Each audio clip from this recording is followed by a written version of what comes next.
Bati wani mfana rimati longu tenja ndo wapinda hati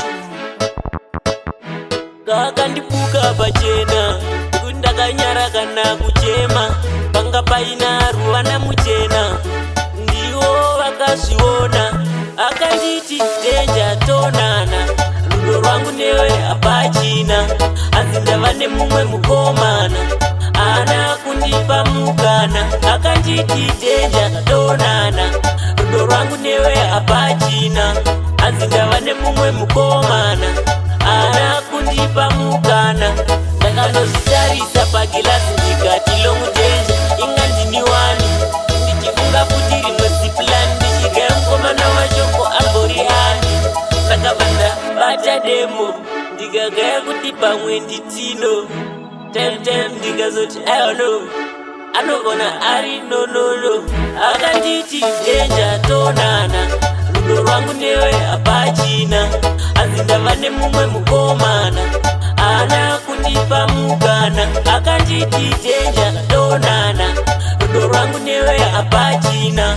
asi ndava nemumwe mukomana ana kundipa mukana kana ndikaona adaire kana ndikateksa achapindure amana tindizvidure kurambwa papera iyi haisi nyore kakandibuka pachena kuti ndakanyara kana kuchema panga paina rumana muchena ndivo vakazviona akanditi tenja tonana rudo rwangu newe apachina asi ndava nemumwe mukomana ana kundipa mukana akanditi tenja tonana rudo rwangu newe apachina asi ndava nemumwe mukomana ana kundipa mukana ndakanozvitarisa pagilasi ndikati longu tenja ingandini wani ndichifunga kuti rimwe ziplani ndichigaya mukomana wachoko ambori hani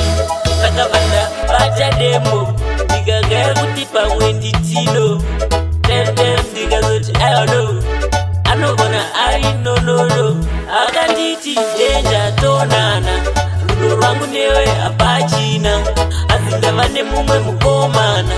ana kundipa mukana akanditi tenja tonana rudo rwangu newe apachina asi ndava nemumwe mukomana ana kundipa mukana kana ndikafuna adaire kana ndikateksa achapindure amanda ndizvidure kurambwa papera iyi haisi nyore kakandibuka pachena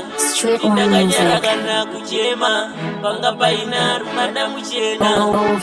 ivo vakazviona